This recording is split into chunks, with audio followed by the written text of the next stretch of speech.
أعوذ بالله من الشيطان الرجيم وما خلقت الجن والإنس إلا ليعبدون ما أريد منهم من رزق وما أريد أن يطعمون إن الله هو الرزاق ذو القوة المتين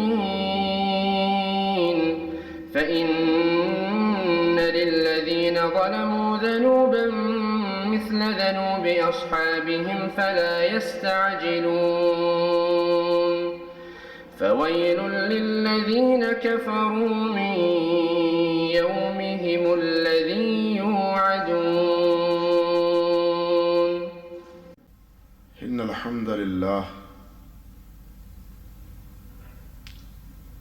الحمد لله رب العالمين حمدا كثيرا طيبا مباركا فيه.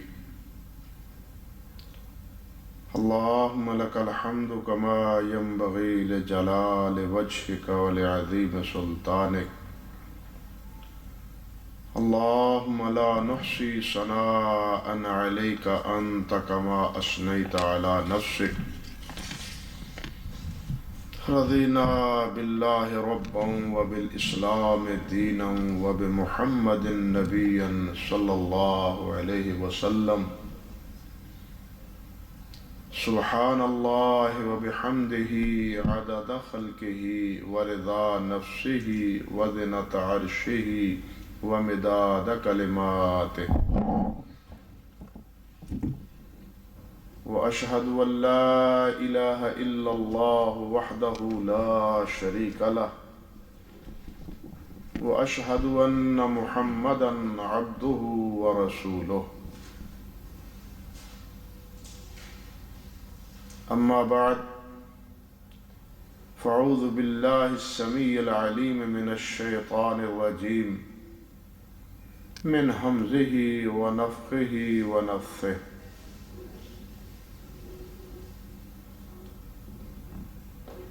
وأن هذا صراطي مستقيما فاتبعوه ولا تتبعوا السبل فتفرق بكم عن سبيله ذلكم وصاكم به لعلكم تتقون. اللهم صل على محمد وعلى آل محمد كما صليت على إبراهيم وعلى آل إبراهيم إنك حميد مجيد. اللهم بارك على محمد وعلى آل محمد كما باركت على إبراهيم وعلى آل إبراهيم إنك حميد مجيد. رب اشرح لي صدري ويسر لي أمري واحلل عقدة من لساني يفقه قولي. اللهم انفعنا بما علمتنا وعلمنا ما ينفعنا وزدنا علما. اللهم إنا نعوذ بك من علم لا ينفع ومن قلب لا يخشع ومن نفس لا تشبع ومن عين لا تدمع ومن دعوات لا يستجاب لها.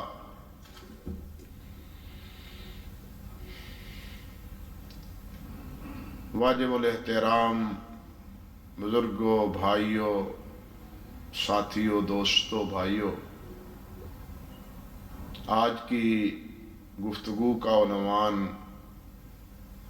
حضرت شیخ صاحب حافظہ اللہ کی زبان سے بھی اور اشتہار کے ذریعے بھی معلوم کر چکے ہیں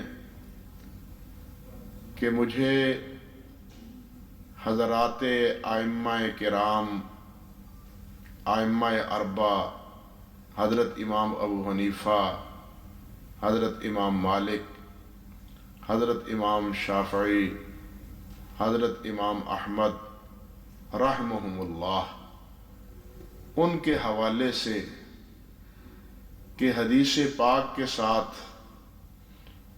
ان کا تعلق اور حدیث سے استدلال کے بارے میں ان کا موقف،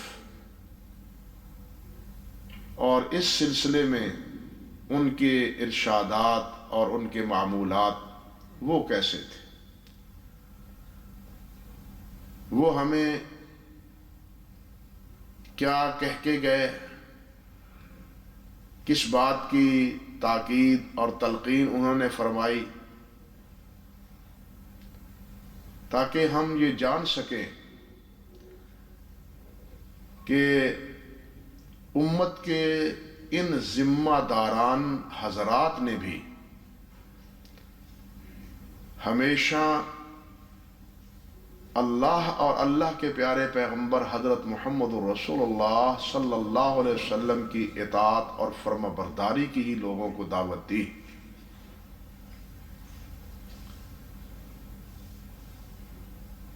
یہ المیہ ہے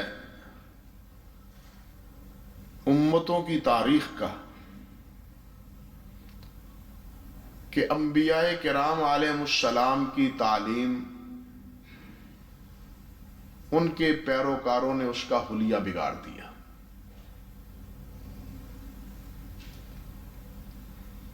نبی کریم صلی اللہ علیہ وسلم کو اللہ رب العزت نے جو کتاب عطا فرمائی،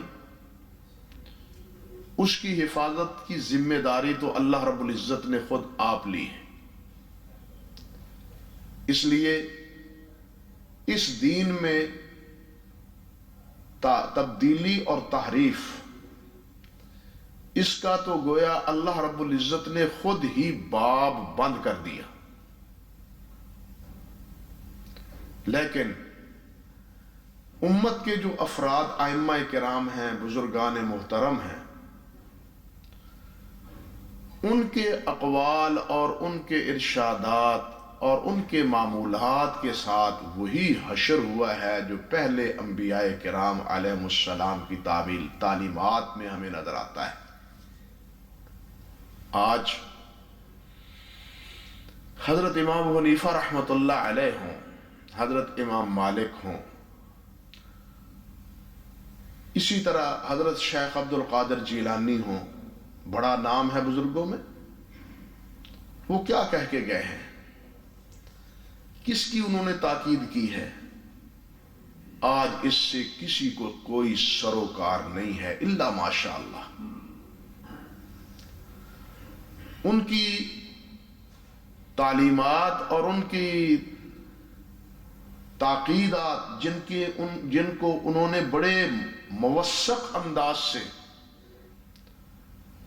وصیت کے نام پر ذکر کیا ہے، ہم آج اس کو بالکل بھلا چکے ہیں۔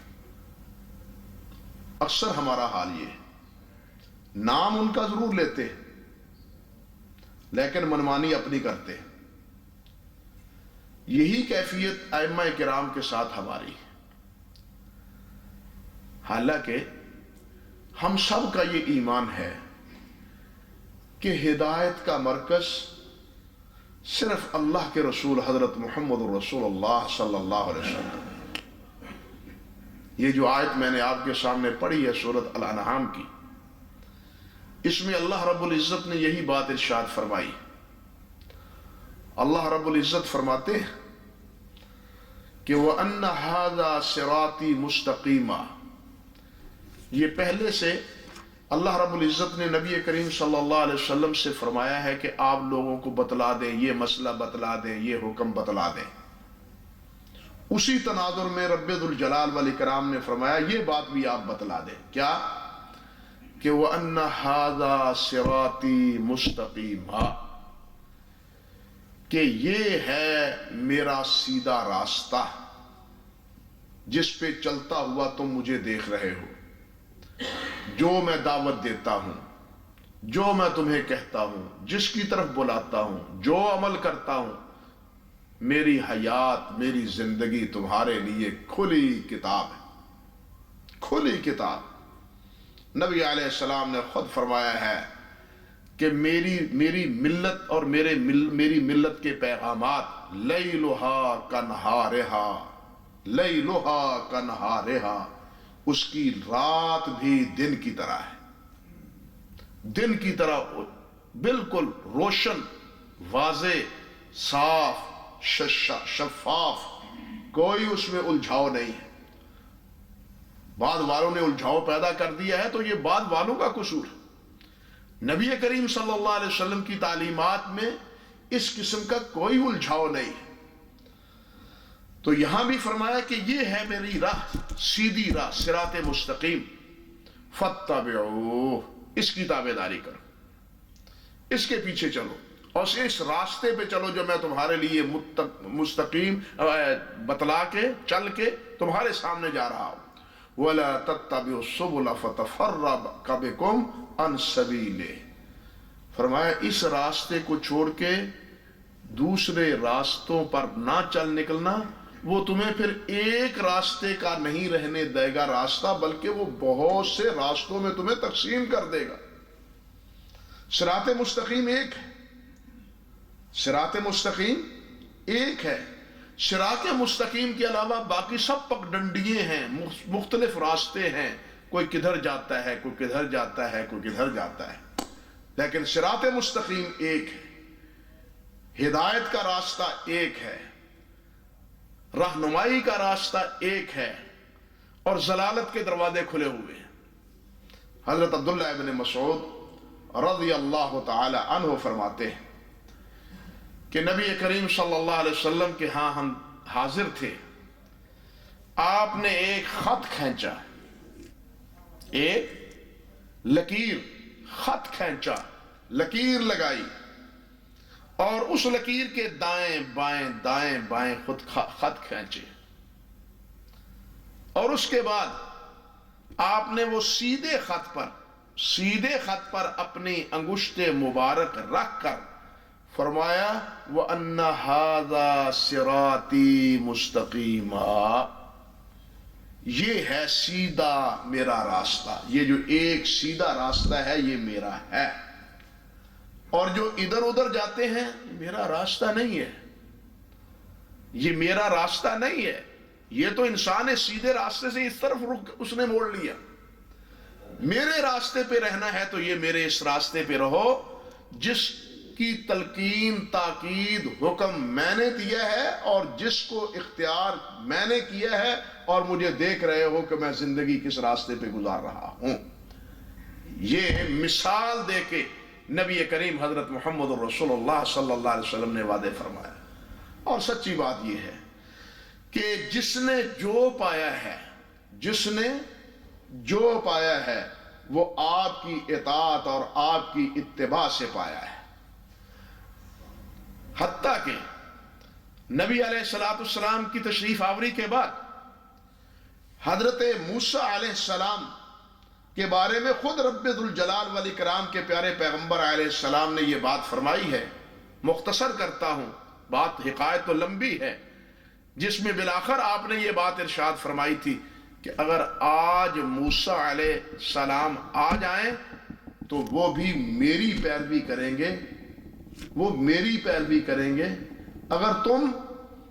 اگر تم مجھے چھوڑ کے، میرا راستہ چھوڑ کے موسیٰ علیہ السلام کے پیچھے چلو گے تو گمراہ ہو جاؤ گے۔ ذرا سوچئے ذرا کہ موسیٰ علیہ السلام اللہ کے سچے نبی ہیں، تورات اللہ رب العزت کی سچی کتاب ہے جو اللہ نے موسیٰ علیہ السلام کو عطا فرمائی، لیکن نبی کریم صلی اللہ علیہ وسلم کی تشریف آوری کے بعد اور اس قرآن مجید کے نازل ہونے کے بعد رسول اللہ صلی اللہ علیہ وسلم نے دو ٹوک لفظوں میں یہ بات فرمائی کہ کلام پاک اور میرے آنے کے بعد اب موسیٰ علیہ السلام کی بھی تم تابعداری کرو گے تو یہ گمراہی ہوگی، ضلالت ہوگی، صراط مستقیم نہیں ہوگا۔ نبی رسول اللہ کے بعد پہلے کسی نبی کی تابعداری کے یہ نبی ہیں، یہ بھی نبی ہیں، ہم نبی کے پیروکار ہیں، انبیاء کے پیروکار ہیں، ان کو ماننے والے ہیں، ان کی تابعداری کریں، تو پھر فرمایا آپ گمراہ ہو جاؤ گے۔ ایک مثال سمجھیے، ہفتے کے روز یہود و نصارہ کو حکم تھا عبادت کرنے کا، جس طرح آج ہمیں جمعے کا حکم ہے، جس طرح آج ہمیں جمعے کا حکم ہے، اسی طرح اہل کتاب کو، یہودیوں کو ہفتے کے دن کا احترام کا حکم تھا۔ آپ نے علماء سے سن رکھا ہے کہ انہوں نے ہفتے کے دن کا احترام نہ کیا، نتیجتاً کیا ہوا؟ اللہ رب العزت نے انہیں بندر بنا دیا، ان کی شکلیں تبدیل کر دی۔ انہوں نے ہیلے بہانے سے ہفتے کے دن کی جس طرح حرمت کی، ان کو اللہ رب العزت نے سخت سزا دی۔ اللہ اکبر۔ اب اگر کوئی انسان کہے کہ ہفتے کا دن حضرت موسیٰ علیہ السلام کے دین میں بڑا محترم تھا اور ان کی امت نے نافرمانی کی تھی تو اللہ رب العزت نے ان کو سزا دی تھی، ہم بھی ہفتے کا احترام کر لیا کریں، جیسے جمعے کا کرتے ہیں ہفتے کا بھی کر لیا کریں، اس میں حرج کیا ہے؟ مجھے آپ بتلائیں، ہفتے کے دن کا احترام کریں گے تو یہ صراط مستقیم ہوگا؟ سوچیں نا ذرا، جب پہلے انبیاء کے اس طرح احکام اور ان کی بتلائی ہوئی باتوں پر اگر صراط مستقیم چلنا صراط مستقیم نہیں ہے، تو پھر کسی کی بات پر بھی، اللہ اور اللہ کے رسول سے ہٹ کے کسی کی بات پر، کسی کے عمل کی نقالی پر نقل اتارنا، اس پہ چلنا، اس کو اختیار کرنا، وہ کس طرح صراط مستقیم ہو سکتا ہے؟ وہ کس طرح ہدایت کا راستہ ہو سکتا ہے؟ بلکہ نبی کریم صلی اللہ علیہ وسلم نے تو واضح فرمایا، ہمارا ایمان ہے نا کہ آخری دور میں عیسیٰ علیہ السلام آئیں گے، ہمارا ایمان ہے کہ عیسیٰ علیہ السلام آخری دور میں آسمان سے نازل ہوں گے، رسول اللہ صلی اللہ علیہ وسلم نے فرمایا ہے۔ لیکن وہ آ کے کیا کریں گے؟ کس کی تنفیذ کریں گے؟ انجیل کی، اپنے حکم کی، کس کی؟ کتاب اللہ کی، رسول اللہ صلی اللہ علیہ وسلم کے فرمان کی۔ اب آئیں گے رسول کی حیثیت سے نہیں بلکہ امتی کی حیثیت سے آئیں گے۔ اب وہ رسول کی حیثیت سے نہیں بلکہ کس کی حیثیت سے؟ امتی کی حیثیت سے آئیں گے۔ اس لیے میرے بھائی، ہدایت کا مرکز اور منبع صرف اللہ اور اللہ کے رسول صلی اللہ علیہ وسلم، اللہ کی کتاب ہے اور اللہ کے نبی حضرت محمد رسول اللہ صلی اللہ علیہ وسلم۔ حضرات صحابہ کرام رضوان اللہ علیہ مجمعین، انہوں نے جو بھی درجہ پایا ہے، جو بھی مرتبہ پایا ہے، جس اعزاز سے وہ نوازے گئے ہیں، اس کا پس منظر یہ بھی اللہ اور اللہ کے رسول کی سچی اطاعت اور اللہ اور اللہ کے رسول کے ساتھ سچی محبت، جس کے عوض میں اللہ رب العزت نے دنیا میں انہیں جنت کی بشارتیں عطا فرمائی، اور ایک جگہ نہیں درجنوں مقام پر نبی کریم صلی اللہ علیہ وسلم نے۔ آپ ذرا اندازہ کیجئے کہ بڑے نامساعد حالات میں بھی، بڑے نامساعد حالات میں صحابہ کرام نے نبی کریم صلی اللہ علیہ وسلم کے حکم کو اور آپ کے فرمان کو نہیں چھوڑا۔ نبی علیہ السلام نے آخری ایام میں ایک لشکر تیار کیا، حضرت اسامہ بن زید رضی اللہ تعالی عنہ کو اس لشکر کا امیر مقرر کیا۔ نبی کریم صلی اللہ علیہ وسلم نے اپنے دستے مبارک سے جھنڈا تیار کیا، اپنے دستے مبارک سے جھنڈا تیار کیا اور کہا اس لشکر کو روانہ کرو، یہ جا کے روم کی سرحدوں پہ اللہ کی راہ میں جہاد کرے۔ اب ہوا کیا؟ نبی علیہ السلام ادھر بیمار پڑ گئے، آئے روز بیماری بڑھتی چلی جا رہی ہے۔ لشکر مدینہ طیبہ سے اپنے گھروں سے نکل کے، مجاہدین مدینہ طیبہ کی سے گھروں سے نکل کے 3 میل کی مسافت پر جرف مقام میں جمع ہو رہے ہیں تاکہ وہاں جمع ہو جائے سارے حضرات اور پھر ایک دن وہاں سے چل نکلے۔ یہ وہاں جمع ہو رہے ہیں، وہاں گھروں سے نکل کے وہاں جمع ہو رہے ہیں۔ ادھر صورتحال یہ بنی کہ نبی علیہ السلام کی بیماری وہ شدت اختیار کر گئی۔ صحابہ نے مشورہ کیا کہ ابھی نہیں نکلنا، ٹھہرو، انتظار کرو۔ اسی انتظار میں اللہ کے رسول کا انتقال ہو جاتا ہے، صحابہ واپس آ جاتے ہیں۔ نبی علیہ السلام کے انتقال کے نتیجے میں ایک اور فتنہ جنم لیتا ہے، ایک اور فتنہ جنم لیتا ہے، ارتداد کا فتنہ رونما ہو گیا۔ زکوٰۃ دینے کا بعض نے انکار کر دیا، ہم زکوٰۃ بیت المال میں امیر کے خزانے میں مسلمانوں کے خزانے میں بیت المال میں جمع نہیں کرائیں گے۔ نبی علیہ السلام کے آخری دور میں ادھر کچھ مدعی نبوت وہ بھی پیدا ہو گئے تھے، ایک بھوچال کھڑا ہو گیا پورے جناب عرب میں۔ اب سوال پیدا ہوا، حضرت ابوبکر صدیق خلیفہ بنے ہیں، خلافت کے بننے کے بعد اب سوال پیدا ہوا کہ اس لشکر کو ان حالات میں بھیجا جائے یا نہ بھیجا جائے۔ بڑے بڑے صحابہ کرام نے کہا کہ نہ بھیجا جائے، حتیٰ کہ عمر فاروق رضی اللہ تعالی عنہ جیسے جری اور بہادر انہوں نے بھی کہا کہ جناب نہ بھیجا جائے، مگر حضرت ابو بکر صدیق رضی اللہ تعالی عنہ کے الفاظ تاریخ کے اوراق میں محفوظ ہیں۔ انہوں نے فرمایا اللہ کی قسم تم کہتے ہو کہ میں اس جھنڈے کو کھول دوں جس جھنڈے کو اللہ کے رسول نے اپنے ہاتھ سے باندھا ہے؟ اگر ازواج مطہرات کی کپڑوں کو اور ان کی بوٹیوں کو درندے بھی آ کے نوچ لیں، حالات اس حد تک پہنچ جائیں، تو میں اس لشکر کو واپس کرنے کا مجاز نہیں رکھتا جس کو جانے کا اللہ کے رسول صلی اللہ علیہ وسلم نے حکم فرمایا تھا۔ اندازہ کیجیے، یعنی حضرت ابوبکر صدیق رضی اللہ تعالیٰ عنہ نے یہ موقف اختیار کیا۔ صحابہ بے بس ہو گئے، خلیفہ تھے، بے بس ہو گئے، سارے مخالفت کر رہے تھے۔ اب ہوا کیا؟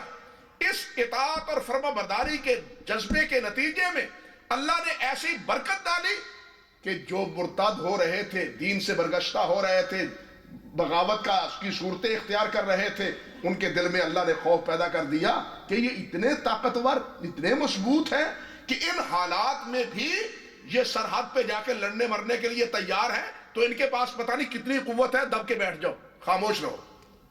یعنی بالکل کایا پلٹ گئی۔ یہ کس کی برکت تھی؟ یہ کس چیز کا نتیجہ تھا؟ نبی کریم صلی اللہ علیہ وسلم کی اطاعت اور نبی علیہ السلام کی فرما برداری کا۔ عرض کرنے کا مقصد یہ تھا کہ ابو بکر صدیق بنے ہیں، عمر فاروق ہیں، عثمان غنی ہیں، علی حیدر کرار ہیں، تو یہ سارے مناصب کس طرح ملے ہیں؟ کس وجہ سے ملے ہیں؟ کس برکت سے ملے ہیں؟ نبی کریم صلی اللہ علیہ وسلم کی اطاعت سے، رسول اللہ صلی اللہ علیہ وسلم کی فرما برداری سے۔ جس نے جو مرتبہ پایا ہے، جس نے جو مقام حاصل کیا ہے، وہ نبی علیہ السلام کی اطاعت اور نبی علیہ السلام کی فرما برداری میں حاصل کیا ہے۔ آپ کی نافرمانی کر کے کوئی بامراد اور کوئی اللہ رب العزت کے ہاں کامیاب اور کامران نہیں ہو پایا، وہ مردود ہوا ہے۔ اور ایک جگہ نہیں، اللہ رب العزت نے صاف صاف فرمایا من یعص اللہ ورسولہ فقد ضل ضلالا مبینا، کہ جو اللہ اور اللہ کے رسول کا نافرمان ہے وہ کھلی گمراہی میں ہے، اس کے گمراہ ہونے میں کوئی شک نہیں۔ وَمَن يُطِعِ اللَّهَ وَرَسُولَهُ فَقَدْ فَازَ فَوْزًا عَظِيمًا، اور جو اللہ اور اللہ کے رسول کا اطاعت گزار ہے وہ فوز المرام ہے، وہ کامیاب ہے، وہ کامران ہے، اسے کامیابیاں ملیں گی۔ اللہ رب العزت نے یہ فرمایا ہے، نبی کریم صلی اللہ علیہ وسلم نے بھی اس کی وضاحت فرمائی۔ تو عرض کرنے کا مقصد یہ تھا کہ یہی مشن تمام صحابہ کرام رضوان اللہ علیہ مجمعین کا تھا۔ جہاں نبی علیہ السلام کا فرمان آتا فوراً خاموش ہو جاتا۔ آپ کے سامنے مسئلہ موجود ہے، علماء سے آپ نے سنا ہوگا کہ نبی علیہ السلام کے انتقال کے بعد جب خلافت کا مسئلہ پیش آیا تو انصار نے کہا منا امیر ومنکم امیر، ہمارا بھی امیر ہوگا۔ بالآخر انہوں نے کہا ہمارا بھی ایک امیر ہوگا، تمہارا بھی امیر ہوگا۔ قریب تھا کہ باہم یہ مسئلہ الجھ جائے، لیکن حضرت ابوبکر صدیق رضی اللہ تعالی عنہ نے فرمایا، نبی علیہ السلام نے ایک بات فرمائی ہے بھائیو، اللہ کے رسول علیہ السلام نے ایک حکم صادر فرمایا ہے، اور وہ یہ کہ امام وہ ہوگا جو قریشی ہوگا۔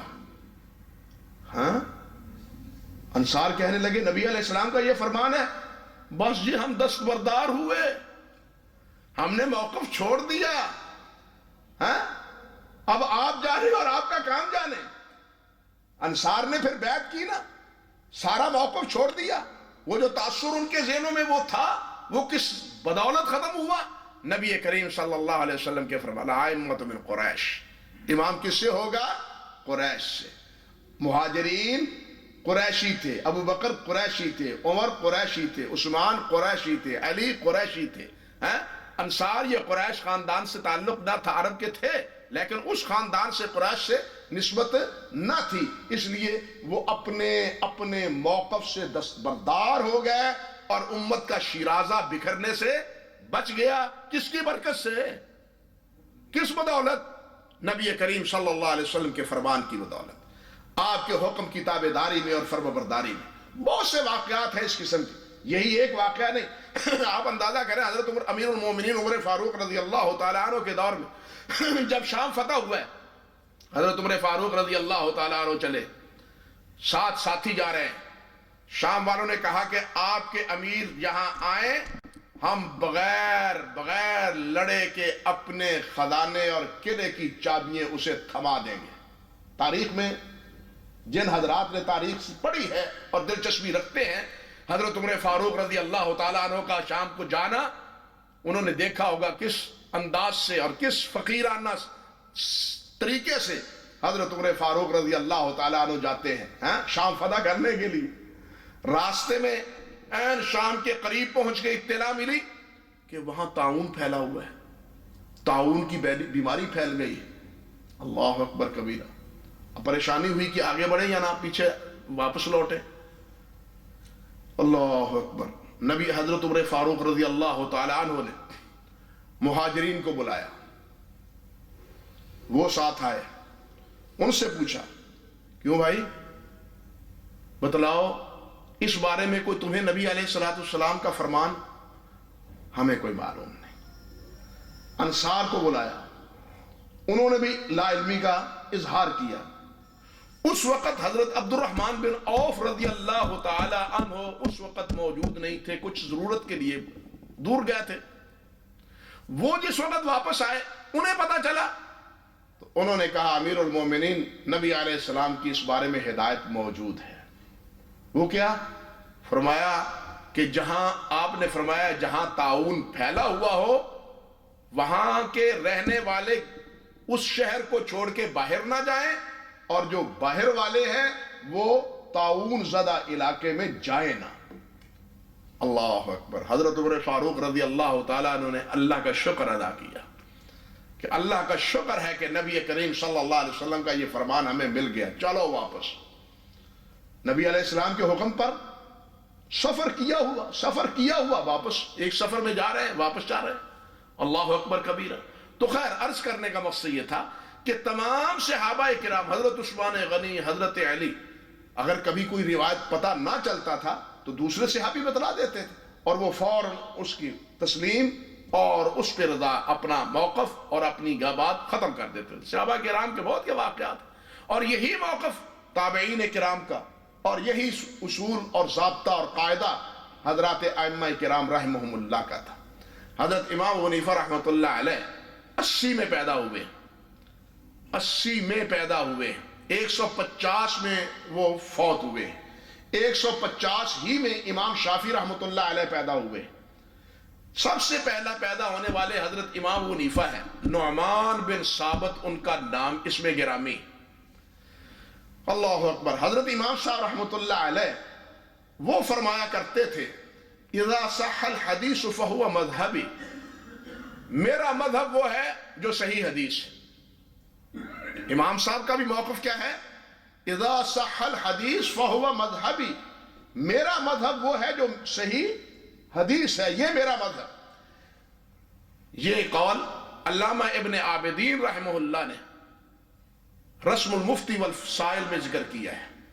بالکل اسی طرح امام یحییٰ بن معین رحمۃ اللہ علیہ نے اپنی تاریخ میں ذکر کیا ہے. کس کے حوالے سے؟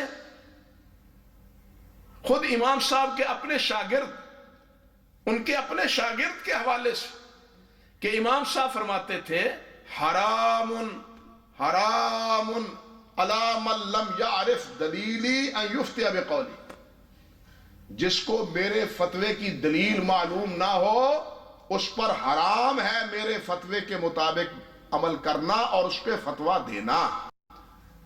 میں فتویٰ دیتا ہوں، دلیل میرے پاس نہیں، قیاس سے رائے سے فتویٰ دے دیا، اور ساتھ یہ بھی فرمایا کہ دیکھو ویحک یا یعقوب لا تکتب کل ما تسمع منی، اے یعقوب، یہ قاضی ابو یوسف کا نام ہے، امام ابو یوسف جو ان کے شاگرد ہیں بڑے، ان کا نام ہے کہ ویحک یا یعقوب لا تکتب کل ما تسمع منی، جو تم مجھ سے سنتے ہو ہر بات نہ لکھا کرو. انی اقول الیوم ھذا وارجع عنہ، آج میں یہ بات کہتا ہوں، فتویٰ دیتا ہوں، پھر اس کے بعد اور دلیل مل جاتی ہے میں اس سے رجوع کر لیتا ہوں. یعنی میری ہر بات ایسی نہیں ہے کہ جس کو لکھا جائے. بھائیو، یہ اتھارٹی کہ جس کی ہر بات صحیح ہے وہ صرف اللہ کے رسول، جن کی بات غصے میں بھی، جن کی بات خوشی میں بھی، جن کی بات دوستوں میں بھی، جن کی بات دشمنوں میں بھی ہمیشہ حق کی ہے، اس میں کسی قسم کے باطل کی آمیزش نہیں. حضرت عبداللہ بن عمر بن عاص رضی اللہ تعالی عنہ نبی علیہ السلام کے احادیث لکھا کرتے تھے. نبی علیہ السلام سے اجازت لی کہ حضور میں آپ کے فرامین لکھ لیا کروں. آپ نے فرمایا لکھ لیا کرو. ساتھیوں نے کہا عبداللہ تم یار ہر بات نہ لکھا کرو. نبی علیہ السلام کبھی غصے میں بھی ہوتے ہیں، انسان ہیں، کبھی خوشی میں ہوتے ہیں.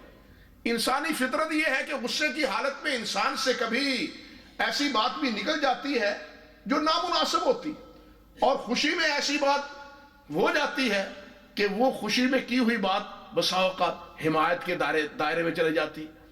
تو آپ ہر بات نہ لکھا کرو، نبی علیہ السلام سے پوچھ لیا کرو. آپ کبھی غصے میں بھی ہوتے ہیں، کبھی خوشی میں بھی ہوتی ہیں، غمی کی کیفیت بھی آپ پر ہوتی ہے، تو ہر بات نہ لکھا کرو. حضرت عبداللہ بن عمر بن عاص رضی اللہ تعالی عنہ نے نبی کریم صلی اللہ علیہ وسلم سے یہی بات عرض کر دی. حضور ساتھی کہتے ہیں میں ہر بات نہ لکھا کروں، میں نہ لکھا کروں آپ کی ہر بات. آپ نے فرمایا اکتب اکتب فوالذی نفس محمد بیدہ ما خرج منہ الا حقا، لکھو اس اللہ کی قسم جس کے ہاتھ میں میں محمد کی جان ہے، جس کے ہاتھ میں میں محمد کی، والذی نفس محمد بیدہ ما خرج منہ حقا، کہ اس سے حق ہی نکلتا ہے، اس سے کوئی بات غلط نہیں نکلتی، نہ غصے کی حالت میں نہ خوشی کی حالت میں. دشمنوں کے ساتھ معاملہ کرنا ہو تب بھی، دشمنوں کے ساتھ معاملہ کرنا ہو تب بھی، حتیٰ کہ عین میدان لڑائی میں بھی جو آپ نے فرمایا ہے وہی صحیح. میدان لڑائی میں بہت سی باتیں ہوئی ہیں اور بہت سے معاہدات ہوئے ہیں، بہت سے معاملات ہوئے ہیں جس کی تفصیل کی ضرورت نہیں ہے یہاں، اور نہ وہ میرا موضوع ہے. وہ باتیں بھی نبی کریم صلی اللہ علیہ وسلم کی وہی حق ہے اور وہی سچ، اس لیے کہ آپ جو فرماتے ہیں وہ حق ہے، وہ سچ ہے، وہ من جانب اللہ ہے. اور یہ حیثیت، یہ اتھارٹی، یہ مقام، یہ درجہ کس کا ہے؟ صرف اللہ کے رسول حضرت محمد رسول اللہ صلی اللہ علیہ وسلم کا، کسی اور کا نہیں ہے. ہر انسان غلطی کر سکتا ہے، ہر سے خطا ہو سکتی ہے، نہیں خطا ہو سکتی تو محمد رسول اللہ سے نہیں ہو سکتی. ہر انسان صحب ہو سکتا ہے، صحب ہوتا ہے، صحب نبی سے بھی ہوا ہے. خطا کا مقام اور ہے، غلطی کا مقام اور ہے، صحب اور ہے. نبی صلی اللہ علیہ وسلم سے صحب ہوا ہے، سجدہ صحب کیا ہے نا سبھی نماز میں، صحب ہونا اور ہے. لیکن غلطی سے کوئی ایسی بات کہ جو غلط ہو، ناجائز ہو، اور اس کا آپ نے حکم دے دیا ہو، اللہ رب العزت نے بھی خاموشی اختیار کی ہو، حاشا وکلا، ایسا کوئی مثال اور ایسا کوئی مسئلہ نہیں. اگر کوئی ایسی بات ہوئی ہے تو فوراً اللہ رب العزت کی طرف سے تنبیہ آ گئی کہ مسئلہ یوں نہیں ہے، یوں ہے. اس لیے نبی علیہ السلام نے جو فرمایا ہے وہی حق ہے، وہی صحیح ہے، اور آپ کی بات میں خطا نہیں ہے. باقی ہر آدمی کی بات میں غلطی اور خطا کا امکان ہے. اسی لیے حضرت امام صاحب رحمۃ اللہ علیہ فرماتے ہیں ویحک یا یعقوب لا تکتب کل ما تسمع منی، اے افسوس ہے ابو یعقوب، یوسف ابو یعقوب تو پر افسوس ہے، ہر میری بات نہ لکھا کرو. میں آج ایک بات کہتا ہوں پھر اس سے رجوع بھی کر لیتا ہوں، مجھے وہ پہلی بات غلط معلوم ہوتی ہے اور دوسری بات میں درست سمجھتا ہوں، پہلی بات سے رجوع کر لیتا ہوں. میری اس لیے ہر بات نہ لکھا کرو. ہر بات جن کی لکھنے کی لکھنا لازم ہے وہ کون ہے؟ حضرت محمد رسول اللہ صلی اللہ علیہ وسلم.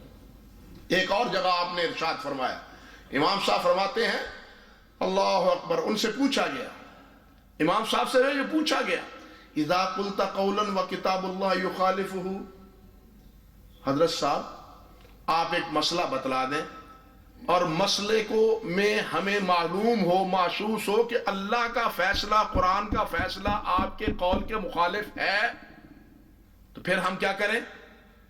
فرمایا اترکوا قولی بکتاب اللہ، اللہ کے فیصلے کے بعد میری قول کو چھوڑ دو۔ سائل نے پھر سوال دہرایا، فقیل لہ اذا کان خبر رسول اللہ صلی اللہ علیہ وسلم یخالف، اگر آپ کے فتوے کے خلاف اللہ کے رسول کی حدیث ہو پھر کیا کروں؟ تو امام صاحب فرمانے لگے اترکوا قولی بخبر رسول اللہ صلی اللہ علیہ وسلم، رسول اللہ صلی اللہ علیہ وسلم کی حدیث اور خبر کے پیچھے میرے قول کو چھوڑ دو۔ سائل نے پھر سوال دہرایا، کہنے لگا کہ یہ فقیل لہ اذا کان قول الصحابی یخالفہ، جب صحابی کا قول آپ کے فتوے کے خلاف ہو پھر کیا کریں؟ امام صاحب فرمانے لگے اترکوا قولی بقول الصحابی، صحابی کے قول کے مقابلے میں میرے قول کو بھی چھوڑ دو۔ بات سمجھے؟ پھر اس نے سوال کیا کہ ان کان قولک یخالف قول التابعی، تابعی کے قول کے خلاف ہو، تو امام صاحب فرمانے لگے ہم رجال و نحن رجال، تابعی بھی ہماری طرح ہیں، ہم میری طرح وہ بھی ہیں، ہم دیکھیں گے کہ ان کی بات صحیح ہے یا میری بات صحیح ہے، دیکھ لیا کرو۔ تابعین کی جب بات آئی ہے تو پھر تابعین کے دائرے میں میری اور ان کی بات میں وزن محسوس کر لیا کرو، جس میں وزن ہو اس کی تابعداری اور اس کی پیروی کرو۔ لیکن اگر میرا قول قرآن کے خلاف ہو، میرا قول اگر حدیث کے خلاف ہو، میرا قول اگر کسی صحابی کے خلاف ہو تو اس قول کو چھوڑ دو، اس قول کو خیر بات کہہ دو۔ یہ قول علامہ شوقانی رحمۃ اللہ علیہ نے ذکر کیا القول المفید میں، القول المفید میں انہوں نے ذکر کیا ہے، اللہ اکبر کبیرہ۔ بلکہ اسی طرح علامہ ابن عابدین رحمۃ اللہ علیہ نے نقل کی ہے، فرماتے ہیں کہ نبی امام صاحب رحمۃ اللہ علیہ نے فرمایا، وہ فرماتے ہیں کہ اذا صح الحدیث وکان علی خلاف المذہب، ابن عابدین فرماتے ہیں اذا صح الحدیث وکان علی خلاف المذہب، کہتے ہیں کہ اگر حدیث صحیح مل جائے اور وہ حدیث حضرت امام صاحب کے مذہب کے خلاف ہمیں نظر آئے، کہتے ہیں عمل بالحدیث، عمل کس سے کیا جائے، کس پر کیا جائے گا؟ حدیث پر۔ وَيَكُونُ ذَلِكَ مَذْهَبُهُ، اور یہ حدیث ہی امام صاحب کا مذہب سمجھی جائے گی۔ جو قول حدیث کے خلاف ہے وہ قول امام صاحب کا مذہب نہیں سمجھنا چاہیے، وہ صحیح حدیث امام صاحب کا مذہب سمجھنا چاہیے۔ کیوں؟ فرماتے ہیں اگر وہ ایسا کرے گا تو وہ امام صاحب کی تقلید سے نکلے گا نہیں۔ کیوں؟ اس لیے کہ فقد صح عن ابی حنیفہ، امام صاحب سے یہ صحیح بات ثابت ہے کہ انہو قال، انہوں نے فرمایا ہے اذا صح الحدیث فہو مذہبی، کہ جب حدیث صحیح ہو تو وہی میرا مذہب ہے، جب حدیث صحیح ہو تو پھر وہی میرا مذہب ہے۔ بات سمجھیں آپ؟ امام ابن عابدین نے کیا کہا؟ وہ کہتے ہیں کہ امام صاحب کا قول ہمیں محسوس ہوتا ہے کہ صحیح حدیث کے کیا ہے؟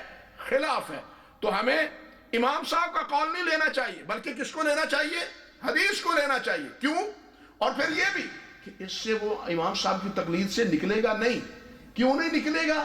اس لیے کہ خود امام صاحب نے فرمایا ہے کہ میرا مذہب صحیح حدیث ہے، اس لیے یہ صحیح حدیث ہی امام صاحب کا مذہب سمجھی جائے گی، اور جو قول حدیث کے خلاف ہے وہ امام صاحب کا مذہب سمجھا نہیں جائے گا۔ آپ اندازہ کریں کہ جو علماء ہیں انہوں نے کہاں تک اس مسئلے کو مبرہن کیا، صاف واضح کیا، لیکن ہماری آنکھیں پھر بھی نہیں کھلتی، ہم پھر بھی نہیں سمجھتے۔ آپ دیکھیے یہی وجہ ہے کہ امام صاحب رحمۃ اللہ علیہ کے تلامذہ قاضی ابو یوسف ہوں، امام محمد ہوں، امام ظفر ہوں، انہوں نے امام صاحب سے بہت سے مسائل میں اختلاف کیا۔ قاضی ابو یوسف رحمۃ اللہ علیہ انہوں نے کیا کیا؟ حدیث میں آتا ہے نبی علیہ السلام نے فرمایا لا یباع اصلھا، کہ یہ جو وقف ہے وقف کو نہ فروخت کیا جا سکتا ہے اور نہ ہی وقف میں وراثت چلتی۔ ایک آدمی ایک چیز وقف کر دیتا ہے، مسئلہ سمجھیے، وقف کر دیتا ہے، وقف کرنے کے بعد وہ وراثت میں نہیں رہتی، وقف کرنے کے بعد وہ کیا ہے؟ فروخت کرنے کا مالک جو ہے جس نے وقف کیا وہ فروخت کرنے کا مجاز نہیں ہے، وہ وقف ہی رہے گی۔ لیکن امام صاحب رحمۃ اللہ علیہ کا موقف تھا کہ نہیں مالک وہ وقف پر رہے گا اور اس کو فروخت کرنے کا بھی مجاز ہوگا، یہ امام صاحب نے کہہ دیا۔ لیکن قاضی ابو یوسف، امام محمد، دونوں شاگردوں نے امام صاحب کی مخالفت کی، کہنے لگے نہیں یہ ہمارے استاد جی کا قول درست نہیں ہے، بلکہ اللہ اکبر لکھا ہے کہ امام صاحب رحمۃ اللہ علیہ قاضی ابو یوسف جب مدینہ طیبہ گئے ہیں اور وہاں صحابہ کرام کے اوقاف دیکھے ہیں، صحابہ کرام کی وقف شدہ چیزیں برقرار ہیں 1 صدی گزر جانے کے باوجود، اور حدیث یہ سنی امام مالک رحمۃ اللہ علیہ سے، اور اس حدیث کو صحیح بخاری میں امام بخاری رحمۃ اللہ علیہ نے بھی ذکر کیا، امام مالک نے بھی ذکر کیا اس کو، تو امام ابو یوسف فرمانے لگے لو بلغ هذا الحدیث لقال به، امام صاحب کو یہ حدیث نہیں پہنچی، اگر امام صاحب کو یہ حدیث پہنچ جاتی، صحابہ کے یہ ان اوقاف کا علم ہو جاتا، تو وہ فتویٰ نہ دیتے جو پہلے انہوں نے دیا ہے، وہ سمجھ لیتے، کہتے پھر کہ وقف کو فروخت کیا جا سکتا نہیں، اس میں وراثت نہیں، ملکیت ختم ہو جاتی ہے، یہ قاضی ابو یوسف فرماتے ہیں۔ امام صاحب رحمۃ الحدیث میں آتا ہے، امام صاحب کا فتویٰ یہ مجاہدین جہاد کرتے، امام صاحب کا فتویٰ ہے کہ مجاہدین جہاد کرتے ہیں مال غنیمت حاصل ہوتا ہے، مسئلہ سمجھیے۔ اب وہ کہتے ہیں جس کے پاس گھوڑا ہے، جس کے پاس گھوڑا ہے اس کو بھی مال غنیمت ملے گا، اور جو مجاہد ہے اس کو بھی مال غنیمت ملے گا، برابر برابر برابر برابر، کیونکہ اس نے گھوڑے کی بھی خدمت کی ہے، خود اپنی خدمت بھی کی ہے، روٹی کپڑا اپنا، اپنی ضروریات بھی، اور گھوڑے کی بھی خدمت کی ہے، اس کو چارہ ڈالا ہے، اس کو سنبھالا ہے، اس کو پالا ہے، لڑائی کے لیے اس کو تیار کیا ہے۔ گھوڑے ایسے تو نہیں تیار ہو جاتے، لیکن حدیث میں آتا ہے نبی علیہ السلام نے فرمایا کہ مجاہد کو 1 حصہ اور گھوڑے کے عوض میں 2 حصے۔ امام صاحب کہتے ہیں کہ یہ تو پھر اگر مان لیں تو گھوڑا افضل ہوا ان کس سے؟ مجاہد سے، کہ گھوڑے کے حصے میں 2 اور مجاہد کے حصے میں 1، مجاہد کو 1 حصہ، گھوڑے کو کتنا؟ 2 حصے۔ قاضی ابو یوسف رحمۃ اللہ علیہ نے کتاب لکھی ہے کتاب الخراج، کتاب الخراج چھپی ہوئی ہے، دستیاب ہے، دیکھ سکتے ہیں اس میں یہ مسئلہ۔ قاضی ابو یوسف رحمۃ اللہ علیہ نے اسی مسئلے پہ بحث کرتے ہوئے اپنے استاد کا موقف ذکر کرنے کے بعد یہ کہا ہے کہ ہمارے استاد جی کا موقف درست نہیں ہے، وہ کہتے ہیں کہ گھوڑا افضل ہو گیا اگر اس کو ڈبل حصہ دیا جائے، مجاہد کے ساتھ گھوڑا بھی ہو تو اس کو 3 حصے گویا کے ملے، 1 اس کا، 2 گھوڑے کے۔ اب وہ کہتے ہیں کہ امام صاحب نے فرمایا کہ نہیں، گھوڑے کو 1 حصہ ملے گا، اور 2 کا اس لیے کہتے ہیں قیاسن کہ گھوڑے کو افضل سمجھے، کس سے؟ مجاہد سے، مجاہد سے افضل سمجھے گھوڑے کو۔ قاضی صاحب اپنی کتاب میں کہتے ہیں استاد جی سے یہ عرض کیا جائے گا، استاد جی سے عرض کیا جائے گا کہ اگر گھوڑے کو 2 حصے دیے جائیں تو اس لیے یہ درست نہیں ہے کہ گھوڑا مجاہد سے افضل بن جاتا ہے، تو جب گھوڑے کو مجاہد کے برابر دیا جائے گا تو مجاہد کے برابر تو پھر گھوڑا ہو گیا۔ بات سمجھ رہے ہیں؟ مسئلہ سمجھ رہے ہیں؟ مسئلے کی نوعیت سمجھ گئے؟ قاضی ابو یوسف شاگرد ہیں، وہ استاد جی کی بات کی تردید کس دلیل سے کرتے ہیں؟ وہ کہتے ہیں کہ استاد جی نے فرمایا ہے کہ اس 2 حصے گھوڑے کو دینے کے نتیجے میں گھوڑا افضل قرار پائے گا، حالانکہ مجاہد مسلمان، کہاں جانور اور کہاں انسان ہے، کتنا فرق ہے۔ قاضی صاحب کہتے ہیں استاد جی فرق اور بھی ہے کہ اگر ہم برابر سرابر رکھیں تو پھر بھی گھوڑے کو مجاہد جب برابر ہی رہا نا، تو پھر جانور کیا ہے؟ انسان اور جانور برابر ہوا۔ جب انسان اور جانور برابر ہے نہیں تو پھر برابر دینے میں جو آپ برابر دیتے ہیں تب بھی تو مجاہد کی توہین لازم آتی ہے۔ اس لیے موقف وہی درست ہے جو نبی کریم حضرت محمد رسول اللہ نے فرمایا ہے، کہ نبی علیہ السلام نے یہ فرمایا ہے ہمارے استاد کو اگر نبی علیہ السلام کی یہ حدیث پہنچ جاتی تو وہ یہ قیاساً فیصلہ اور فتویٰ نہ دیتے۔ کتاب الخراج میں تفصیل سے امام ابو یوسف رحمۃ اللہ علیہ نے اس مسئلے کو مبرہن کیا ہے۔ اسی طرح آپ دیکھیے ایک مسئلہ ہے معروف کہ ولی کے بغیر نکاح جائز ہے یا نہیں۔ ہمارے ہاں مسئلہ چلتا ہے ولی کے، یہاں بھی پاکستان میں تو جناب عدالتوں کے ذریعے نکاح ہو رہا ہے، باپ کو خبر ہی نہیں ہوتی۔ جرانہ لگا، انا للہ و انا الیہ راجعون، کالج میں اور سکولوں میں جرانہ لگا، آنکھ لڑ گئی، نتیجہ کیا ہوا؟ عدالت میں جا کے نکاح کر لیا، اور باپ والدین کی رسوائی جو ہوئی پناہ بخدا، وہ نکاح درست ہو گیا۔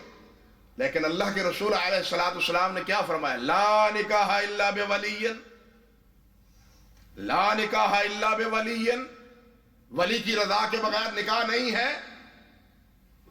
جامع ترمذی روایت میں ہے، ابو داود میں ہے، سنن مسانید کی روایت میں ہے، روایت بھی صحیح ہے، نبی علیہ السلام نے فرمایا۔ ہاں جی، لیکن امام صاحب فرماتے ہیں کہ ولی کی اجازت ضروری نہیں ہے، عورت اگر راضی ہے تو نکاح ہو سکتا ہے۔ لیکن اس مسئلے میں بھی قاضی ابو یوسف اور امام محمد رحمہم اللہ دونوں نے امام صاحب سے مخالفت کی۔ کس بنا پر مخالفت کی؟ اسی حدیث کی بنیاد پر، کیونکہ استاد جی کہہ گئے تھے اذا صح الحدیث فہو مذہبی۔ استاد جی شاگردوں کو سمجھا گئے تھے نا کہ اذا صح الحدیث فہو مذہبی، جب حدیث صحیح مل جائے تو وہی میرا مذہب ہے۔ اب شاگردوں نے حدیث پالی، امام صاحب کا مذہب یہی سمجھا، اسی کو قبول کیا، جو امام صاحب کا پہلا فتویٰ تھا اس کو خیر بات کہہ دی۔ بات سمجھے یا نہیں؟ اسی طرح بہت سی مثالیں، بلکہ ایک بات اور دیکھی، اللہ اکبر، عرفات کے میدان میں حاجی حج کرتا ہے، حاجی میدان عرفات میں کیا کرتا ہے؟ حج کرتا ہے۔ وہاں میدان عرفات میں نبی علیہ السلام نے ظہر اور عصر کی نماز ایک وقت میں پڑھی، نبی علیہ السلام نے ظہر اور عصر کی نماز ایک وقت میں پڑھی، اللہ اکبر۔ اب سوال یہ پیدا ہوتا ہے کہ کیا وہاں حجاج کرام عرفات میں ظہر اور عصر کی نماز ایک وقت میں پڑھیں؟ علماء کہتے ہیں امام صاحب کا فتویٰ یہ ہے کہ اگر تو مسجد نمرہ میں امام کے پیچھے ہوں تو دونوں پڑھ لیں، اگر اپنے اپنے خیمے میں ہوں تو ظہر کی نماز ظہر کے وقت، عصر کی نماز عصر کے وقت۔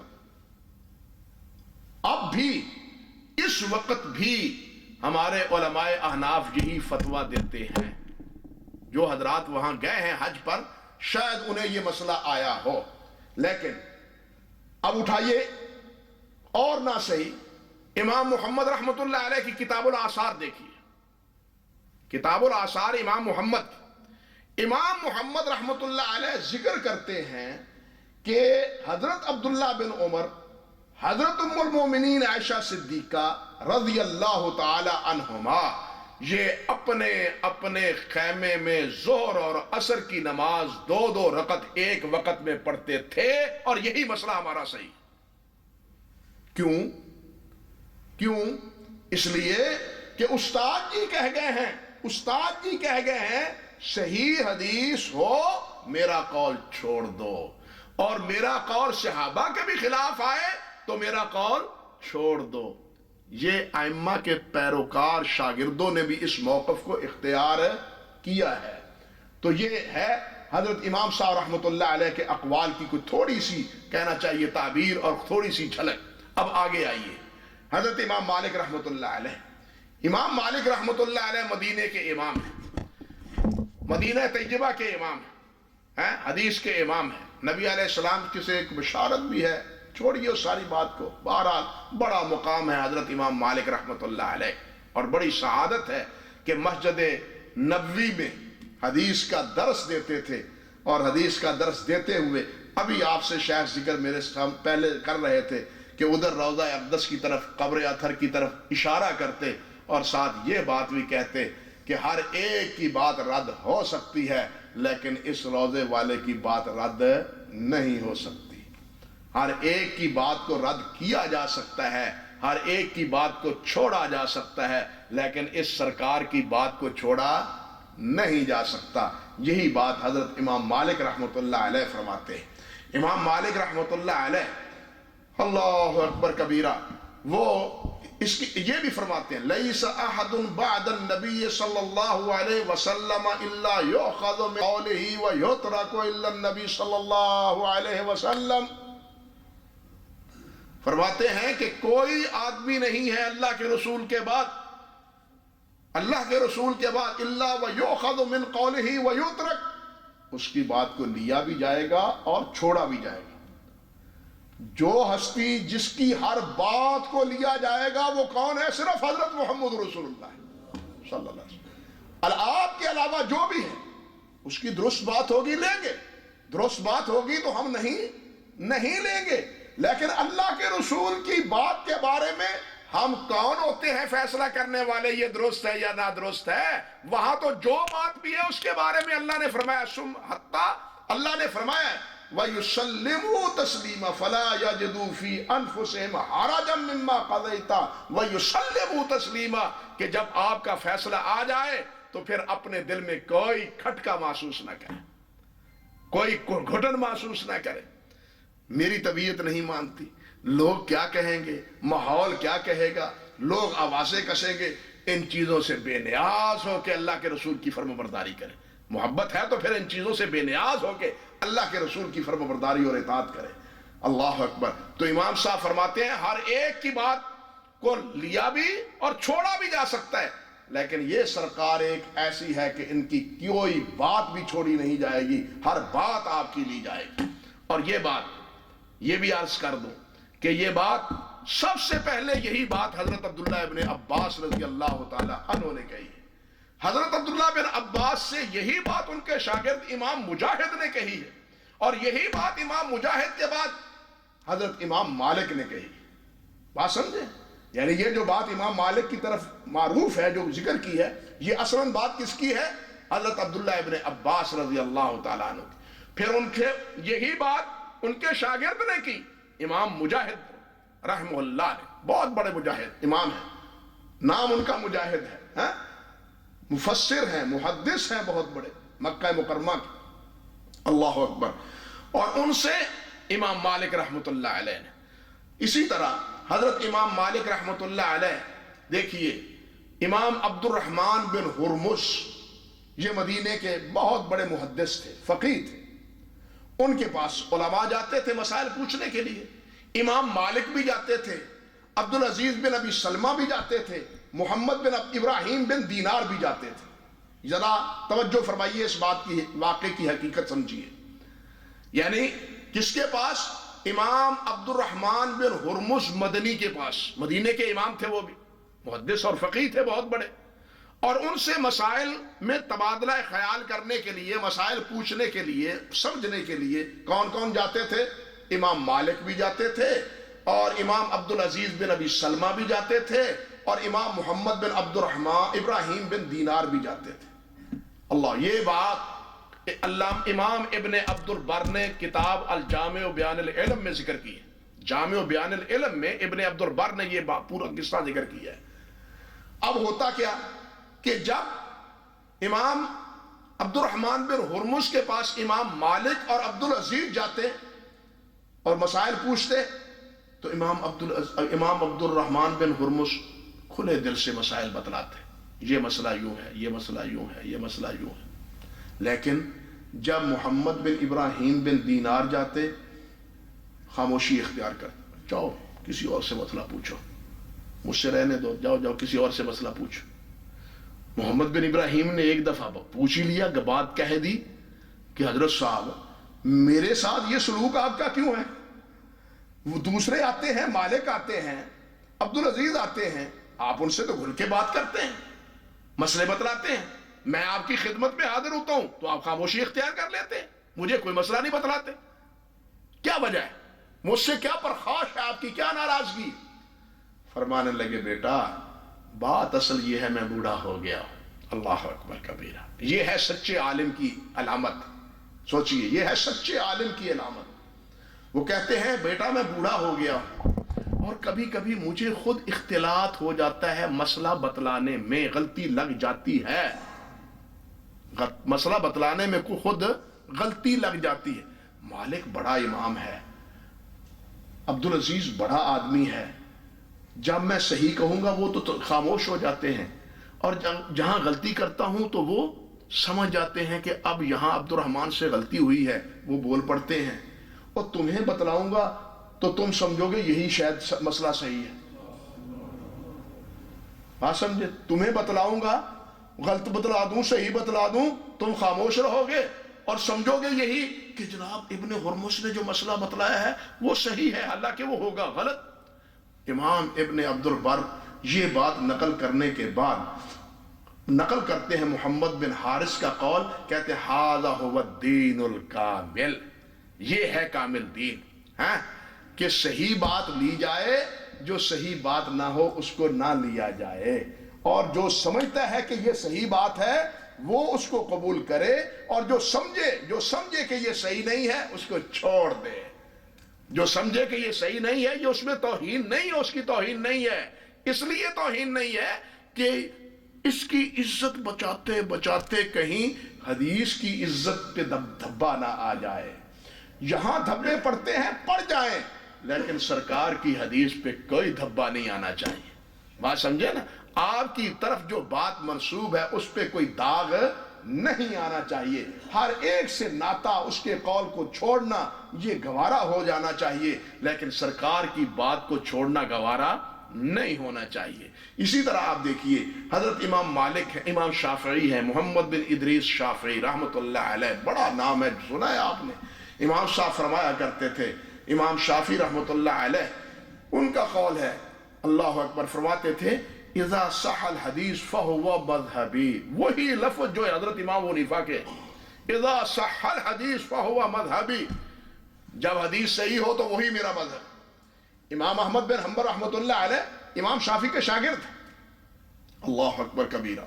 ذرا ایک بات اور بھی سنیے, امام شافعی کو جو اللہ نے فہم, بصیرت اور مسائل کے استنباط اور استخراج کا ملکہ عطا فرمایا تھا, وہ قابل رشک تھا. آپ اندازہ کریں کہ امام احمد بن حنبل رحمت اللہ علیہ نے اپنے امام شعبہ سے کہا, انا امام شعبہ سے نہیں, اللہ رحمت فرمائے, امام احمد بن حنبل رحمت اللہ علیہ نے اپنے ایک ساتھی رفیق سے, جن سے نام نکل گیا ہے, ان سے کہا کہ تم حدیث کی اسانید جمع کرنے کے لیے فلاں کے پاس, فلاں کے پاس, فلاں کے پاس, اور عالی سند پانے کے لیے دور دراز کا سفر کرتے ہو, اس کو برداشت کر لو, سفر نہ کرو. لیکن یہ جو نوجوان محمد بن ادریس شافعی ہے جو یہ باتیں بتلاتا ہے, یہ کسی اور مجلس میں تمہیں نظر نہیں آئیں گی سننے کو, اس کی مجلس میں بیٹھا کرو. امام احمد بن حنبل کہتے ہیں, امام محمد بن ادریس شاگرد ہیں امام احمد بن حنبل امام شافعی کے, لیکن اس کے باوجود امام شافعی سے حدیث میں زیادہ علم امام احمد کے پاس تھا. اور امام شافعی خود کہتے ہیں امام احمد بن حنبل رحمت اللہ علیہ سے, انت اعلم بالحدیث والرجال منی, یہ ہے صاف علم. آج تو ہم جناب بڑے بڑے مولوی بن پھرتے ہیں نا, مسئلہ نہ بھی ہو تو جھوٹ موٹ بتلا دینا, جناب کہتے ہیں نہ اگر بتلایا تو پھر ہمیں مولوی کون کہے گا. ہاں, کسر شان سمجھتے ہوئے جو بھی سائل آیا اس کو مسئلہ بتلا دیا, اگر وہ صحیح ہے یا غلط ہے اس سے بے نیاز ہو کے. اعوذ باللہ من الشیطان الرجیم. علماء کی شان یہ ہے, بلکہ امام مالک کہتے ہیں کہ لا ادری نصف العلم, صاف کہہ دے مجھے علم نہیں, یہ نصف علم ہے. لا ادری کیا ہے؟ نصف العلم. امام مالک کہتے ہیں یہ نصف العلم ہے. وہ سرکار دو عالم سے پوچھا گیا تھا نبی علیہ السلام سے کہ کون سی جگہ افضل ہے, کون سا مقام افضل ہے, اور کون سی بری جگہ ہے, تو کیا فرمایا تھا آپ نے؟ لا ادری. صحیح بخاری میں امام بخاری نے ذکر کیا ہے معلقاً اس روایت کو, مسند امام احمد کی یہ روایت ہے صحیح سند کے ساتھ. نبی علیہ السلام نے فرمایا لا ادری, جبرائیل آئیں گے ان سے پوچھوں گا, پوچھ کے بتلاؤں گا. جبرائیل آئے, جبرائیل سے پوچھا کہ ایک آدمی نے, ایک سائل نے یہ سوال پوچھا ہے, تو جبرائیل کہنے لگے مجھے بھی پتہ نہیں ہے, لا ادری, مجھے بھی پتہ نہیں ہے، اللہ سے پوچھ کے آؤں گا تو آپ کو بتلاؤں گا۔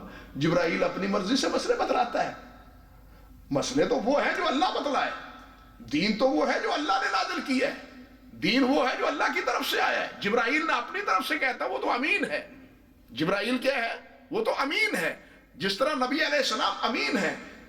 جبرائیل کو جو کہا اللہ نے منو ان پہنچا دیا، اور اللہ کے رسول تک جو پہنچا منو ان وہ اللہ کے رسول نے پہنچا دیا، حق امانت ادا کی۔ اللہ اکبر کبیرہ۔ اب دیکھیے، اگر جبرائیل نے لا ادری کہنے میں توہین نہیں سمجھی اور اللہ کے رسول نے لا ادری کہنے میں توہین نہیں سمجھی، تو کسی مولوی کو بھی توہین نہیں سمجھنی چاہیے۔ بات سمجھیے، یہ ہے دین صحیح، یہ ہے صحیح علم۔ لب نہیں پتا بھائی، کتاب دیکھ کے، مسئلہ پوچھ کے، علماء سے ڈسکس کر کے، تبادلہ خیال کر کے بتلا دوں گا۔ صحیح صورت یہ ہے۔ اب ہر بات ہی بتلاتے جانا بھائی وہ غلط ہے یا یہ تو درست نہ ہوا۔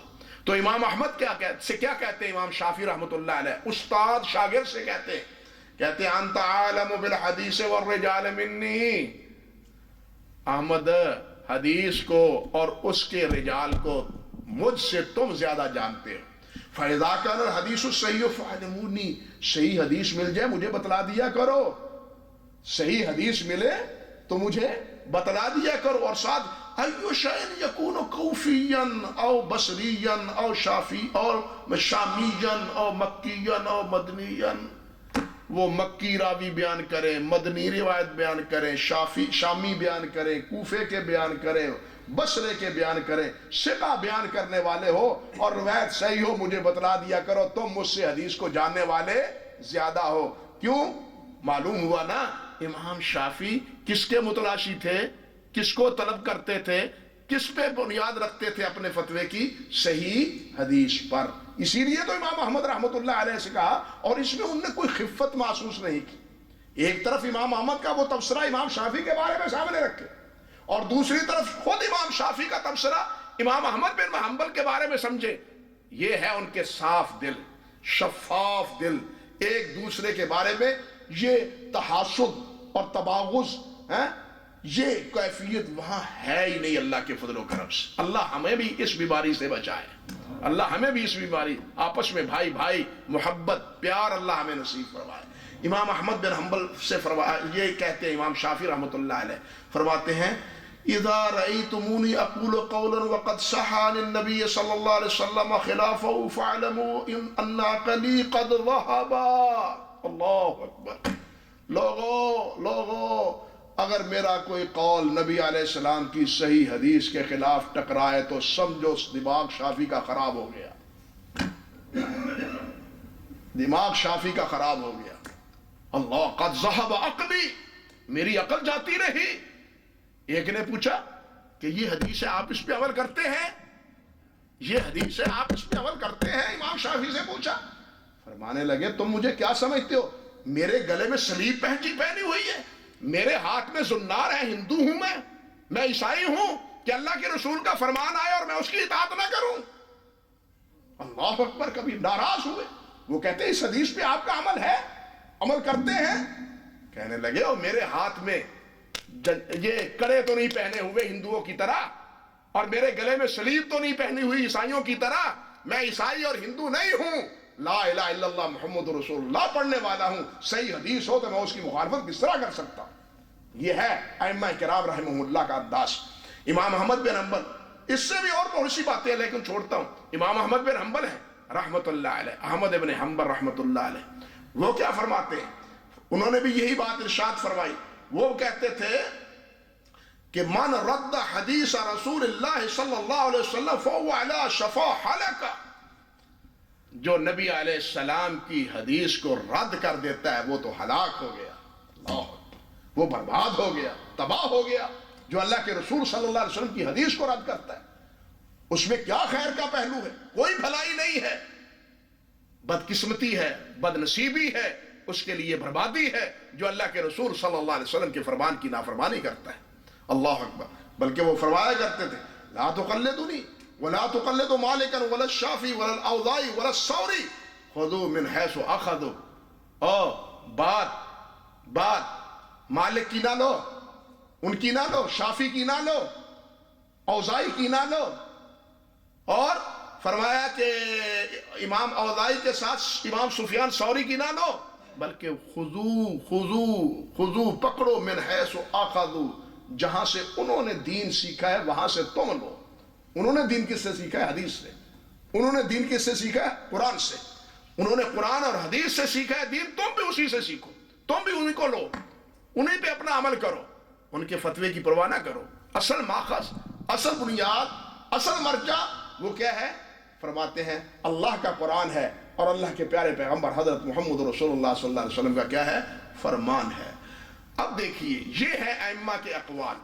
اب ایک تھوڑی سی ایک اور تطبیق آپ کے سامنے عرض کرنی چاہتا ہوں، ذرا اذہان کو مستحضر رکھیے تاکہ مسئلہ منقع ہو جائے، واضح ہو سکے، اور میں کوشش کرتا ہوں کہ مسئلہ واضح ہو جائے۔ علامہ نووی رحمۃ اللہ علیہ صحیح مسلم کے شارح، بڑا نام ہے، یہ ابھی اربعین کا درس میں کہ صحیح اربعین نووی کے حوالے سے آپ درس میں شریک ہوتے رہے ہیں بھائی، انہیں کا حوالہ، ان کی ایک کتاب ہے مجموع کتاب المجموع شرح المحذب المحذب امام شیرازی کی ہے، ابو اسحاق کی، اور یہ انہوں نے شرح لکھی ہے المجموع شرح المحذب کے نام۔ امام نووی رحمۃ اللہ علیہ وہ فرماتے ہیں کہ کان جماعت من متقدمین من اصحابنا اذا رأوا مسألة فيها حدیث ومذهب الشافعی خلافه، ہمارے متقدمین ائمہ شوافع جو امام شافعی رحمۃ اللہ علیہ کے اصول استنباط اور استخراج سے متفق تھے، ان کا طریقہ کار کیا تھا، ان کا اسلوب کیا تھا؟ فرماتے ہیں وہ کرتے کیا تھے؟ اذا رأوا مسألة فيها خلاف مذهب الشافعی، جب وہ کوئی مسئلہ امام شافعی کے خلاف دیکھتے، کوئی حدیث، کوئی امام شافعی کا مسئلہ حدیث کے خلاف دیکھتے، وَعَمِلُوا بِالْحَدِيثِ، وہ حدیث پر عمل کرتے، وَوَفْتَوْا بِهِ، اور اسی حدیث کے مطابق فتویٰ دیتے، امام شافعی کے قول پر فتویٰ نہ دیتے، قائلینا یہ کہتے ہوئے کہ مذہب الشافعی ما وافق الحدیث، امام شافعی کا وہی مذہب ہے جو حدیث کے مطابق۔ کچھ بات سمجھے؟ امام شافعی نے کہا تھا نا اذا صح الحدیث فہو مذہبی، اذا صح الحدیث فہو مذہبی، کہتے ہیں کہ ہمارے متقدمین بزرگ جو ہیں نا گزرے بہت سے، وہ کیا کرتے ہیں جب دیکھتے ہیں کہ ہمارے امام صاحب کا قول فتویٰ حدیث صحیح کے خلاف ہے تو وہ امام صاحب کے قول پر فتویٰ نہیں دیتے، کس پر فتویٰ دیتے ہیں؟ حدیث پر، اور وہ کہتے ہیں کہ یہی امام صاحب کا قول ہے، یہ صحیح حدیث جو ہے یہی امام صاحب کا فتویٰ ہے۔ کیوں؟ کہ انہوں نے کہا ہے اذا صح الحدیث فہو مذہبی۔ یہ کس نے لکھا ہے؟ علامہ نووی رحمۃ اللہ علیہ نے مجموع جلد اول مقدمے میں صفحہ 93 پر۔ اسی طرح آپ دیکھیے امام موزنی ہیں، امام بویتی ہیں، امام شافعی کے شاگرد ہیں، بعد میں امام بہقی رحمۃ اللہ علیہ ہیں، وہ بھی بہت سے مسائل میں اسی طرح ہے۔ آپ ایک مسئلہ دیکھیے، بہت سے مسائل ہیں یار، کتنے کا آپ کو مسئلے بتلاؤں، وقت تو بہت ہو رہا ہے، آپ تنگ تو نہیں پڑے؟ آپ خوش ہیں نا، بیٹھے بات سمجھ رہے ہیں نا؟ چلیے پھر ایک دو مسئلے بتلاتا ہوں، پھر ایک پہ اکتفا نہیں کرتا۔ ایک مسئلہ ہے مسئلہ مہر مثلی کا، حق مہر رہتا ہے نا، حق مہر نکاح کے فرائض میں شامل ہے، حق مہر نہ ہو تو نکاح جو ہے منعقد، اور اگر حق مہر اللہ آپ کا بھلا کرے مرد کے دینے کی نیت میں خرابی ہو، مسئلہ سمجھ لیجئے، وہ حق مہر تو متعین کر لیا لیکن میں کیڑا دینا ہے، وہ جی بس ہے میں رواجن مقرر کر لیا، میں کیڑا دینا دونا ہے، معاف کروا لاں گا، خیر ہے۔ اگر اس کی نیت نہ دینے کی ہے تو ساری عمر بدکاری کرے گا، نکاح نہیں درست ہوگا، اتنا بڑا جرم ہے۔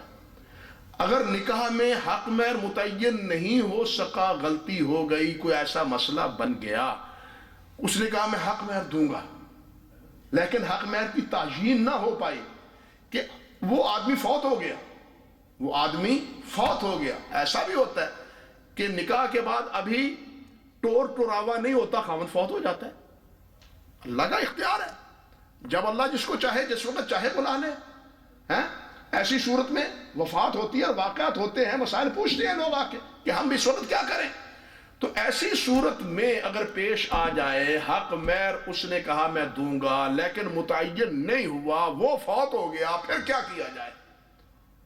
کہتے ہیں کہ اس لڑکی کے خاندان کی عورتوں کی حق مہر کی تعیین جو ہوتی ہے وہ اس عورت کا حق مہر سمجھا جائے گا، اور اس کو اصطلاح میں مہر مثلی کہتے ہیں. بات سمجھے؟ مہر اس کے مثل، اس خاندان کی عورتوں کے ہم مثل، ان کی عورتوں کو کتنا حق مہر باندھا گیا ہے، ان کے ساتھ ملتا جلتا حق مہر متعین کیا جائے گا. یہ مسئلہ ہے. حضرت امام شافعی رحمۃ اللہ علیہ وہ فرماتے تھے کہ نہیں، حق مہر مثلی کا کوئی مسئلہ نہیں ہے، حق مہر مثلی کا کوئی مسئلہ نہیں ہے. اب ہوا کیا، بعد میں حضرت براء رضی اللہ تعالی عنہ کے بارے میں یہ روایت علماء کو، محدثین کو ملی، سنن مسانید میں موجود ہے.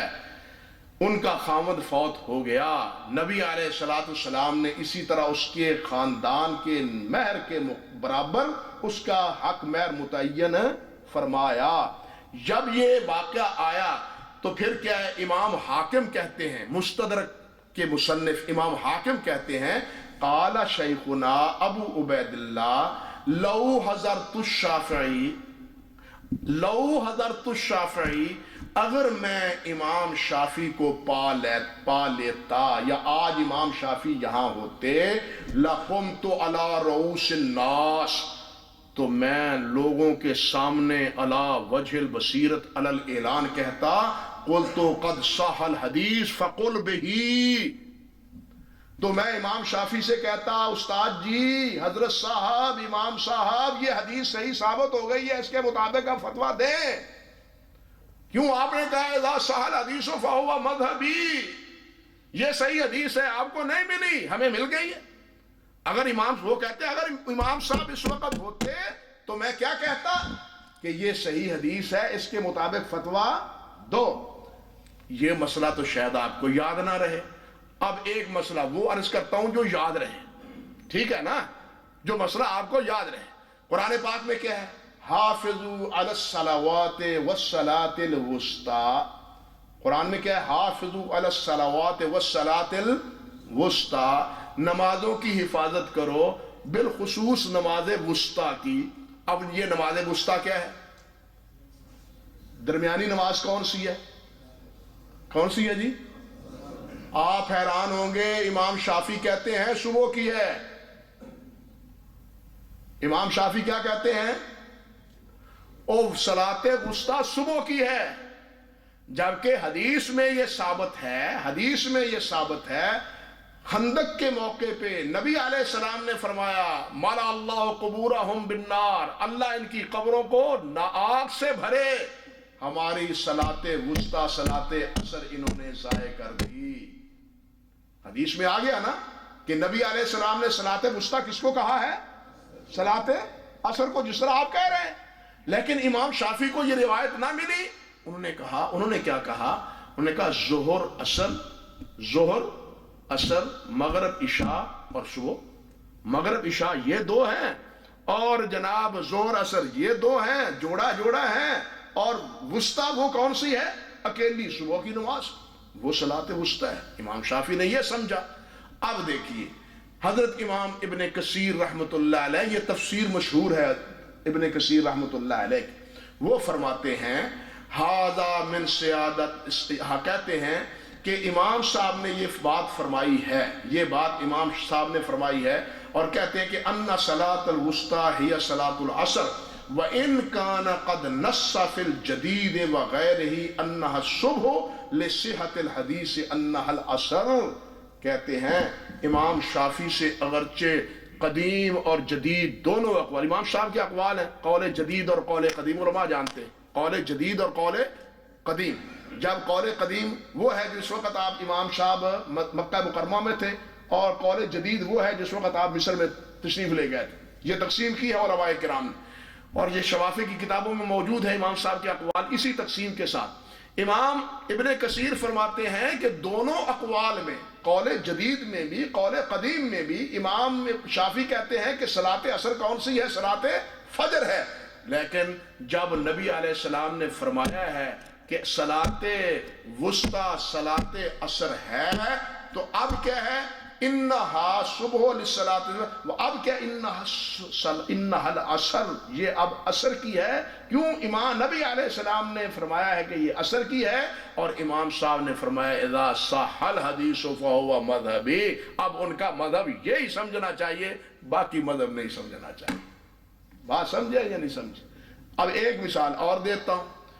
وہ حج پہ جاتے ہیں نا آپ، اللہ ہم سب کو لے جائے، بار بار لے جائے، ہاں بار بار لے جائے. کہاں جانا ہے؟ وہی دربار ہے ہمارا. اللہ بار بار لے جائے، اور یہ سعادت ہر ایک مسلمان کو اللہ نصیب فرمائے. اللہ اکبر کبیرہ، اللہ اکبر کبیر. وہاں حج کے موقع پہ ایک مسئلہ پیش آتا ہے. ایک خاتون کو پیش آیا یہ مسئلہ، صحابیہ کو، ایک خاتون کو، زباعہ بنت زبیر ہے. انہوں نے اپنی نقاہت، کمزوری، بڑھاپا، اس کا عذر کیا نبی علیہ السلام. حضور میں حج پہ تو جانا چاہتی ہوں لیکن کمزور ہوں، بڑی عمر ہے، ایسا نہ ہو احرام باندھوں اور کوئی دقت آ جائے پھر میں حج نہ کر سکوں، تو پھر میں کیا کروں؟ اگر میں حلال ہونا پڑے، احرام کھولنا پڑے، تو مجھے تو دم دینا پڑے گا، ہے نا بھائی؟ دم دینا پڑے گا، تو میں کیا کروں؟ نبی علیہ السلام نے فرمایا، آپ نے ارشاد فرمایا اسے کہ اللہ کی بندی احلی واشترطی، تو احرام باندھ لے اور ایک شرط لگا دے. ایک بات احرام باندھتے ہوئے کہہ دے، اللہم محلی حیث ما حبستنی، اللہ جہاں تو نے مجھے روک لیا میں وہاں حلال ہو جاؤں گی. جہاں روک لیا تیرا فیصلہ ہے، حج تو نے کروانا ہے، سارے فیصلے تو اللہ تیرے ہیں. حج ہو گیا الحمدللہ. اگر رکاوٹ کوئی آ گئی تیری طرف سے تو پھر اللہ محلی حیث ما حبستنی، یہ جملہ سب یاد کر لے، ہمیں کام آئے گا.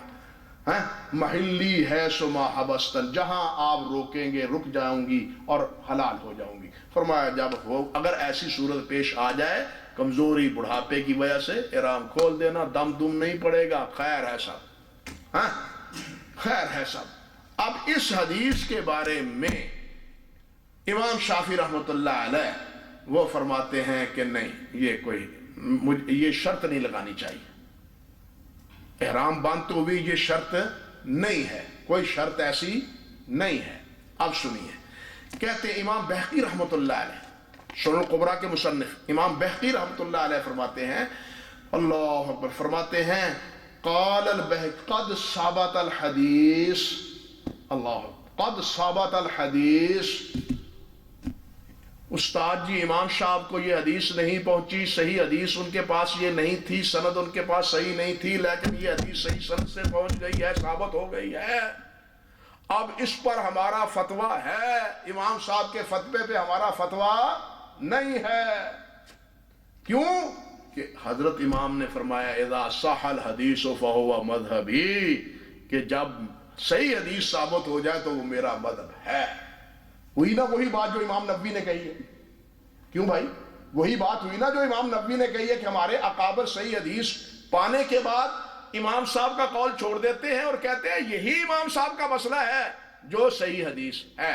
امام نبوی نے یہی بات کہی تھی، میں نے اس کے 2-3 ثبوت دیے ہیں آپ کے سامنے. بالکل یہی کیفیت دیکھیے حضرت امام صاحب رحمۃ اللہ علیہ کی، میں نے ان کی مثالیں بھی دی ہیں جی، اور بہت سی باتیں اور بھی ہیں اس حوالے سے. لیکن ایک چیز اور آپ کے سامنے رکھنا چاہتا ہوں، وہ کیا ہے؟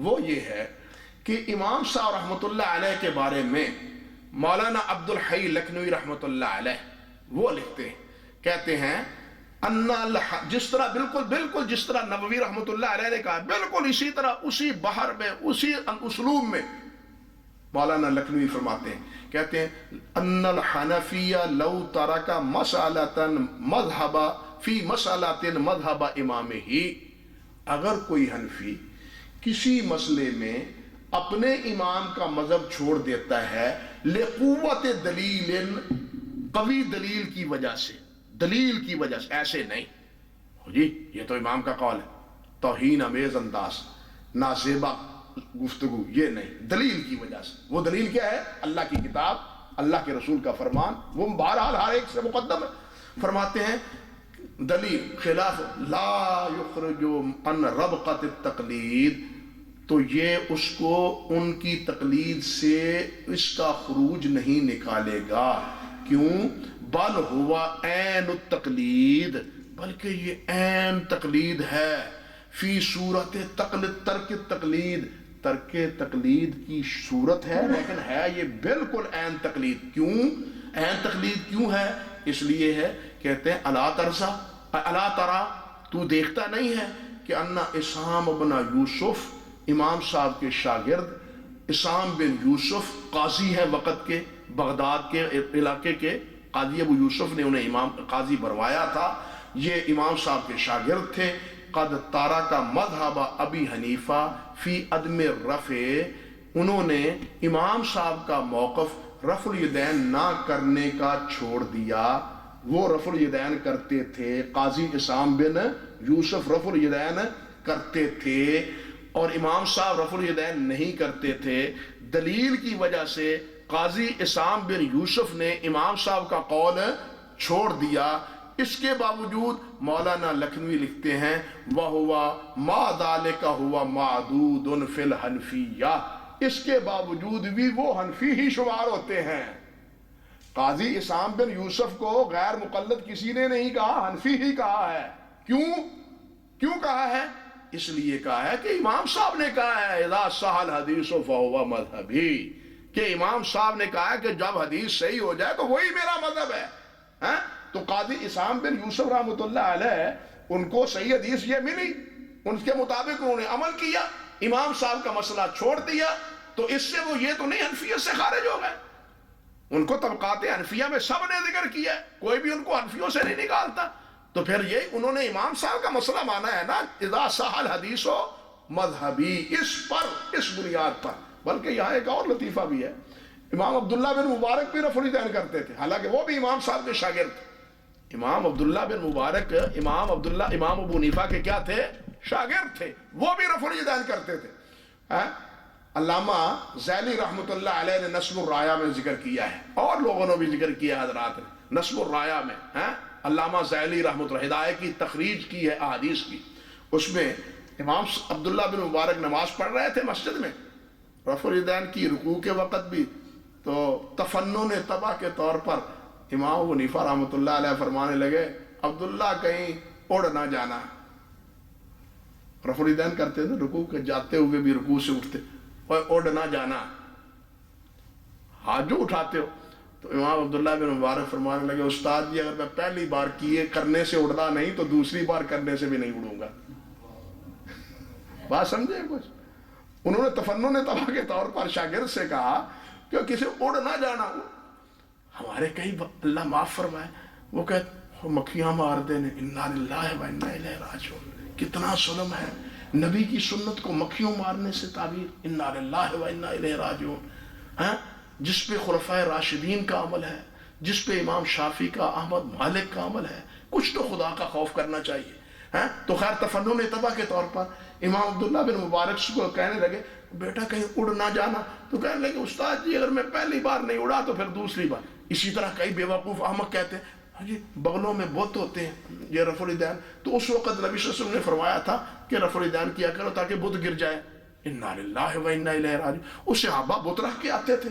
پھر ان احمقوں کو اتنی بات نہیں پتا چلتا کہ جب پہلی بار رفع الیدین کی اس وقت تو بت گرے نہیں، رکوع وقت جائیں گے پھر ہی بت گریں گے۔ عجیب یعنی گورکھ دھندا ہے، کوئی رجل رشید نہیں ہے اس قسم کی باتیں کرنے سے روکنے والا کہ اللہ سے ڈرو یہ باتیں نہ کرو، کوئی آدمی لیکن کیے جا رہے ہیں، واعظ حضرات خطیب حضرات کیا جا رہا ہے، وہ تو اس وقت کا وقت ہے جب بت رکھتے تھے۔ اور سجدے میں تو نبی علیہ السلام نے فرمایا ہاتھ کھول کے رکھو، وہ تو گر جانے تھے، فضول عمل کا اس لیے نبی علیہ السلام نے بتلا دیا اور کیا۔ لیکن آپ اندازہ کریں کہ ایک غلط بات اور غلط موقف، ایسی توجیحات اور ایسی باتیں کی جاتی ہیں جو کسی اعتبار بھی سوٹ نہیں کرتی اور نازیبہ ہیں وہ باتیں۔ بہرحال عرض کرنے کا مقصد یہ تھا کہ مولانا عبدالحی لکھنوی رحمۃ اللہ علیہ نے فرمایا ہے کہ اسام بن یوسف حنفی ہیں، باوجود کہ امام صاحب سے اس مسئلے میں اختلاف کرتے ہیں۔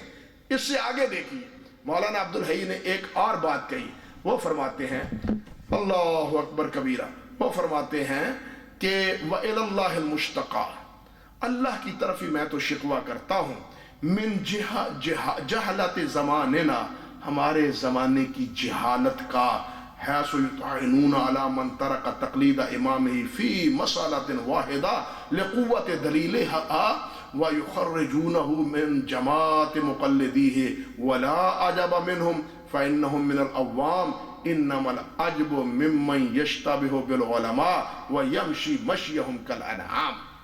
انا للہ و انا، کہتے ہیں مجھے تعجب ہے کہ اگر آج کے دور میں، آج کے میرے اپنے دور کی بات کرتے، آج کے دور میں دلیل کی وجہ سے امام صاحب کے قول کے خلاف فتویٰ دے دیں تو کہیں گے یہ تو غیر مقلد ہو گیا ہے، یہ امام صاحب کی تقلید چھوڑ گیا ہے، ہاں امام صاحب کی تقلید چھوڑ گیا ہے۔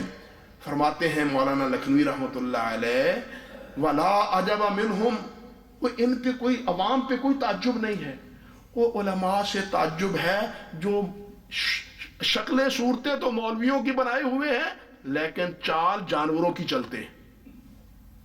یہ میں نہیں، مولانا عبدالحی نے کہا ہے کس میں، الفوائد البہیہ میں، کہتے ہیں چال جانوروں کی چلتے، سوچتے نہیں، غور نہیں کرتے، شکل و صورت علماء کی ہے۔ وہ علماء کو تو سوچنا چاہیے، علماء کو غور کرنا چاہیے، یہ بیلوں کی طرح، جانوروں کی طرح اندھے ہو کے بس چلے ہی جا رہے ہیں کہ جی امام صاحب نے فرمایا، اور امام صاحب نے تو فرمایا اذا صح الحدیث فہو مذہبی، اس کو بھی دیکھ لو۔ مولانا عبدالحی ہی لکھتے ہیں، آپ دیکھیے، ایک طرف وہ کہتے ہیں، آدمی کہتے ہیں، لوگ کچھ کہتے ہیں جی یہ حدیث تمہیں صحیح ملی ہے، اگر یہ صحیح ہوتی تو امام صاحب کو نہ پتا چلتا۔ یہ بھی ایک اشکال پیش کیا، اور جی تو انہوں ہی پتا چل گیا، امام صاحب چھوٹے عالم صاحب، امام شافعی کاٹا عالم صاحب۔ بھئی امام شافعی نے ہی تو امام احمد بن حنبل سے کہا ہے کہ اگر صحیح حدیث ہو تو مجھے بتلا دینا، دیکھیے نا، کہا ہے نا امام شافعی رحمۃ اللہ علیہ نے، تو جن کو حدیث ملی ہے انہوں نے بتلایا۔ ہم کون ہوتے ہیں کہنے والے کہ یہ حدیث صحیح ہے، امام صاحب کی مخالفت، امام صاحب سے مخالفت ان کے شاگردوں نے کی ہے، انہوں نے بتلایا ہے کہ یہ حدیث ہمیں ملی ہے، امام صاحب کو نہیں ملی، ان کے بتلانے سے ہمیں پتا چلا ہے، خود ہمیں کیا پتا چلا، ہمارا علم تو محدود ہے، ہماری کیفیت تو چہ نسبت خاک راب عالم پاک، ہماری کیا نسبت؟ ان بزرگوں نے، ان کے شاگردوں نے، ان کے معاصرین نے، ان کے ساتھیوں نے بتلایا ہے کہ حضرت کا یہ فتویٰ درست نہیں ہے، حدیث اس کے مقابلے میں یہ ہے۔ یہی اشکال پیش کرتے ہیں مولانا عبدالحی لکھنوی رحمۃ اللہ علیہ النافع القبیر میں، النافع القبیر شرح ہے، اب اس میں اللہ آپ کا بھلا کرے، مقدمہ ہے دراصل امام محمد رحمۃ اللہ علیہ کی جامع صغیر کا، جامع صغیر جامع کبیر مبسوط امام محمد کی کتاب ہے، اس کا مقدمہ لکھا ہے النافع القبیر مولانا عبدالحی لکھنوی رحمۃ اللہ علیہ نے۔ اس میں وہ کہتے ہیں، فرماتے ہیں کہ یہ جو کہتے ہیں کہ جی اگر یہ صحیح حدیث ہوتی تو امام صاحب کو نہ پتہ چلتا، فرماتے ہیں ھذا جہل منہ، اور یہ قول تو جہالت پہ مبنی۔ اللہ اکبر کبیر، یہ جو آدمی کو کہے نا کہ جی یہ صحیح حدیث ہوتی تو ان کو پتہ نہ چلتا، کہتے ہیں یہ جہالت پر مبنی ہے، یہ کوئی علم کی بات ہے، یہ صاحب علم کی یہ بات نہیں، یہ جاہلوں کی خبر بات ہے۔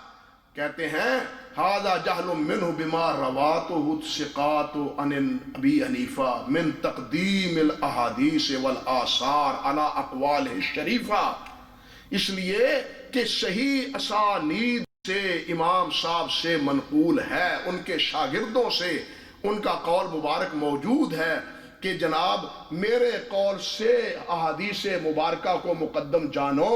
جب امام صاحب نے خود کہہ دیا ہے کہ صحیح حدیث کو مقدم جانو تو پھر ہم کیا کہیں کہ جناب صحیح حدیث ان کے پاس ہوتی تو اس کی مخالفت کرتے وہ؟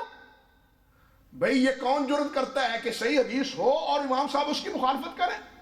صحیح حدیث ان کے پاس نہیں تھی اس لیے فتویٰ اس کے خلاف آ گیا، اب صحیح حدیث ملی ہے اس لیے اس کے خلاف فتویٰ ہم دیتے ہیں اس صحیح حدیث کے تناظر میں۔